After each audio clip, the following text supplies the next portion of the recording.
Next topic. I know our next topic is about your squad, Philly, all right? 76ers. Doing the Lakers, doing the Lakers a number, man. And the number is 44, all right? They got 44 problems, and the Sixers won. So look, J-Mo, I watched that game. Y'all did have a 20-point lead early, but then they knocked it on 13 at halftime, and then y'all got it back up. But then they kept standing at under 20 range, and then in the fourth quarter, I'm walk up.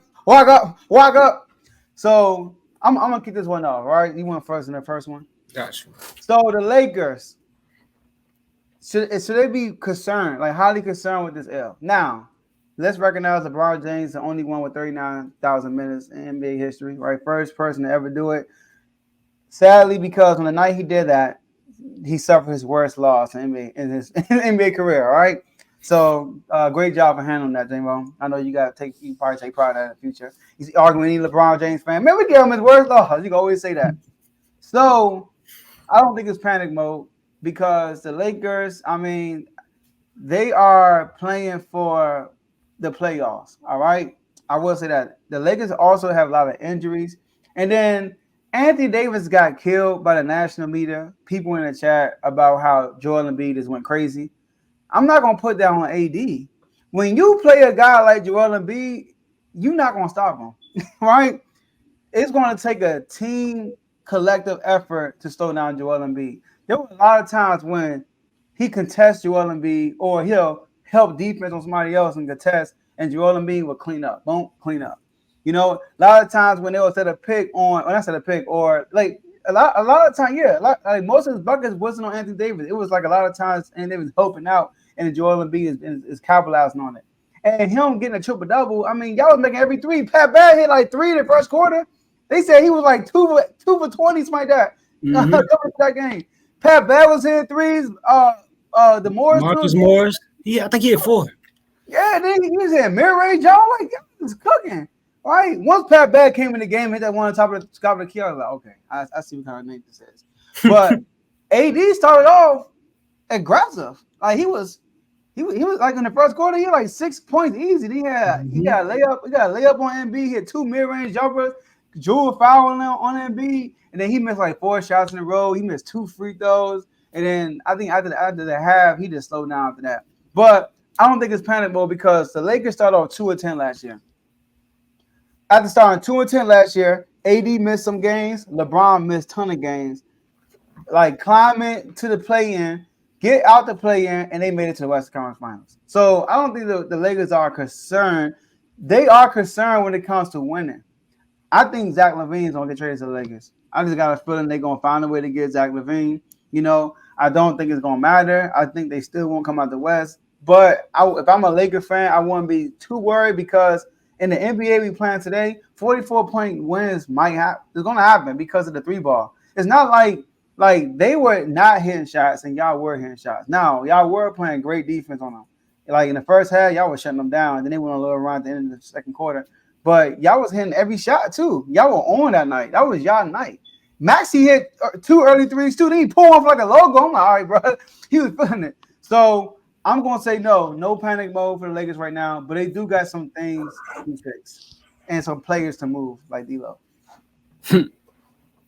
Yeah, I don't know, man. Panic is a strong word. Oh, yeah. Remember, Bron at 0 rebounds. Yeah.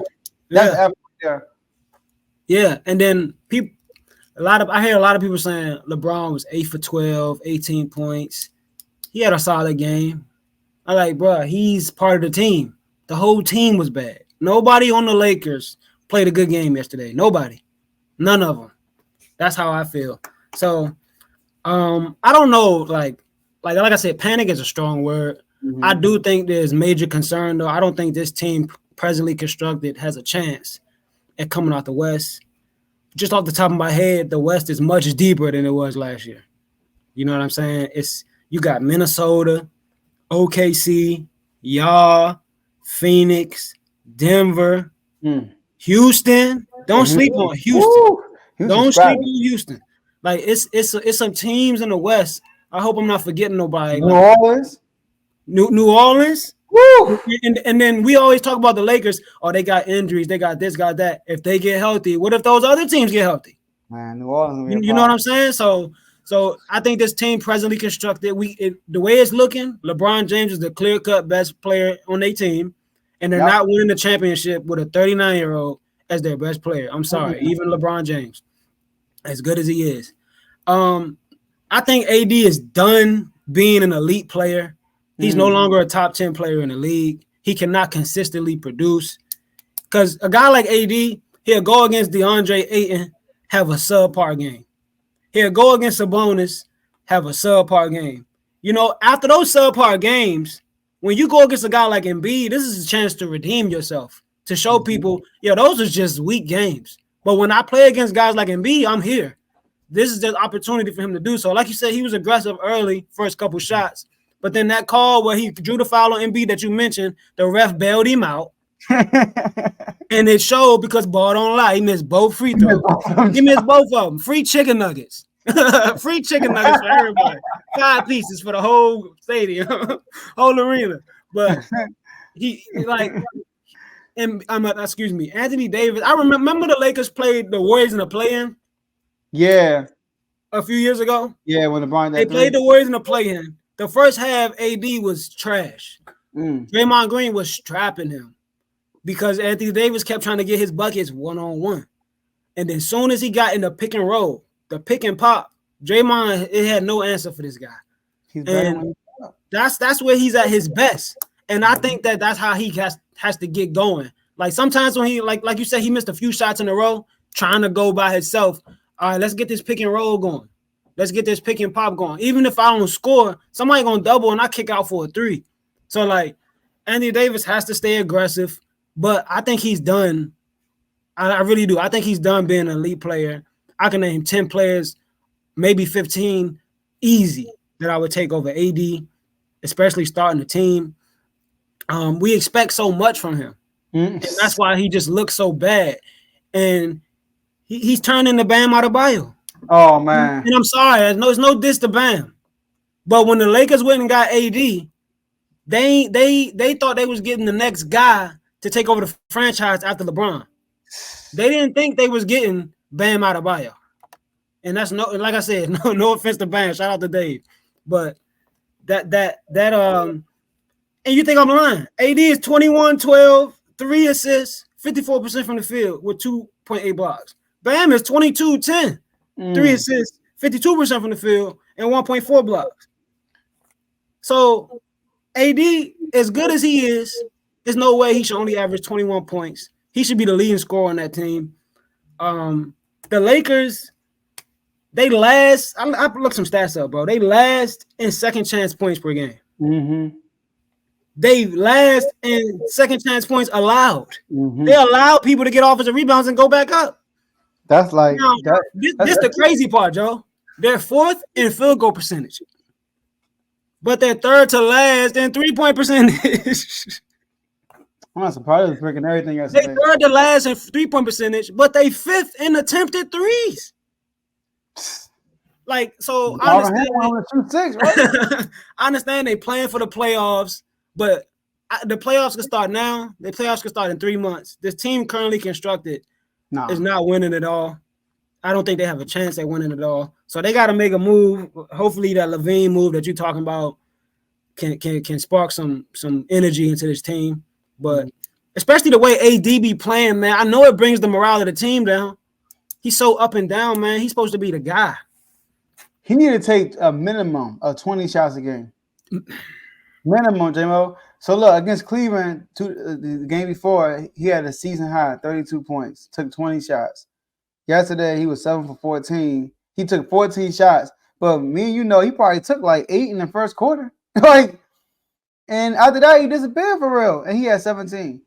Listen, on one of my episodes on the Joe Jordan show, I already said, I'm not expecting nothing from AD no more. I'm not going to be like, AD got to do this. I'm not doing it no more. Like, here's AD in a nutshell, J-Mo. So if I'm trying to build a house, right? I'm trying to get an example off the fly. If I'm trying to build a house, right? You try to build a house, I'm trying to build a house. All right. Now there are gonna be days when, let's say, days that I probably work on the foundation. I probably, work on it tough one day, and then I take like 4 weeks off. Mm-hmm. And then when I come back from 4 weeks, right, I kind of gotta start all over again. But I go hard. Then that's over and over again. A whole year goes by. You look at the numbers totality, it looks good. Like, dang, Joe, you did this much work, blah, blah. But it wasn't consistent, so the house never got really built. Mm-hmm. That's how AD is. AD, you look at his numbers in the year, you're like, oh yeah, it's 28 and 12. He lost his stuff. Yeah, he averaged 28 and 12, but he had 32 yesterday against Cleveland, against two bigs, and then you go against the guy, and you only had 17 points. And in the game before Cleveland, you had 10 points. It's like he's a roller coaster. He's too up and down for me. So how much he had against y'all? He had 9. LeBron James built like 6,000 games up, getting another 10 points, and he's still doing it. The man broke his ankle, came back in the game just to get 10 points. This man had 9. Like, come on, AD. Like, for real. Like his motor, he's not consistent. He's not motivated. You got to be the greats are motivated long term. He's not motivated throughout the whole season. He's not engaged. He's not an alpha. That's what it is. He's not an alpha. But the Lakers, they need another playmaker other than LeBron James. Yes. Because like you said, and you said it before, AD's best years is when he had a setup man. When he had Rajon Rondo went over there, Tariq Evans. When he had Tariq Evans, that man, he was balling. Oh my God. When he got a setup man, when Rondo with the Lakers, when they won a championship, him and LeBron. When he got a setup man, he's, like you said, when the pick and roll, he got the midi, he could go to the cup. And you hit the three. So what's the name was better than D'Lo at that? Schroeder. Yes. Schroeder was better than D'Lo. Yeah, he's very. Yeah, he's nice on the pick and roll. And we got the same B-Day, born the same year. Shout out to Dennis Schroeder. Okay, let's get it. All right. Biggest comeback in NBA history. But, man, I'm telling you, bro, like, he need to set up, man. And I like Gabe Vincent, maybe what we saw in Miami is an aberration. Because at the end of the day, we got to remember where he came from, So he's undrafted. But he was really good with Bam in the pick and roll. I saw that last year in Miami. But so far, he's not looking good with the Lakers. I know he's hurt right now. But D'Lo, man, he looked to score too much to me. Yesterday, he just wasn't there. I didn't even know he played yesterday for real. But yeah, he need a setup guy.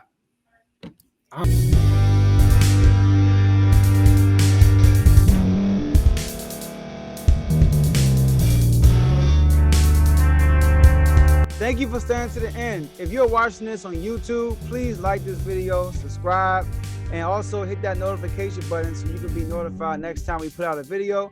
If you're listening on any podcast platform, subscribe and hit that notification button, y'all, so you can be notified we put out another podcast audio. And last but not least, hit that share button. No matter what you're listening to or watching it, hit that share button and send it to somebody that you know that would love to watch this episode you just listened to. So once again, thank you for staying to the end, and we'll see y'all in the next episode.